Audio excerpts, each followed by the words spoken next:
குறித்த நேரத்துக்குள் ஒளியமைப்பை ஒழுங்காக செய்துவிட வேண்டும் என்ற எண்ணப்பாட்டில் வெள்ளனவே ஹோலுக்கு வந்து எங்களோடு வாயிலில் காத்திருந்து கார்டியன் வந்து கதவு திறந்து உள்ளுக்குள் விடும் வரை அந்த குளிருக்குள் எங்களோடு நின்று வாடி நிகழ்ச்சி ஆரம்பம் முதல் இறுதி வரை எங்களோடு உறுதுணையாக நின்ற ரூபன் அண்ணா அவர்களுக்கும் என்னுடைய மிகப்பெரிய நன்றி.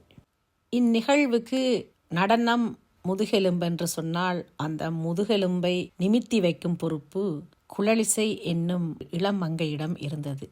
பிரெஞ்சுக்காரருக்காக நடத்தப்படும் நிகழ்வு நடனங்கள் எல்லாம் பிரெஞ்சு மொழியில் மொழிபெயர்த்து கொடுத்தால்தான் அவர்களுக்கு புரியும். அந்த வகையில் தன்னுடைய உடல் நலக் குறைவையும் பொருட்படுத்தாது குளிர்க்குள் நடுநடுங்கிக் கொண்டு நிகழ்வை சிறப்பாக பிரெஞ்சு மொழியில் மொழிபெயர்த்து தொகுத்து வழங்கி கொண்டிருந்த குழலிசை அவர்களுக்கு நன்றி கூறுவதை விட அவரை பாராட்டி வணங்குவதுதான் சிறப்பு. பாராட்டுகள் குழலிசை. தொடர்ந்து உங்களுடைய பணி எங்களுக்கும் தேவை. தமிழ்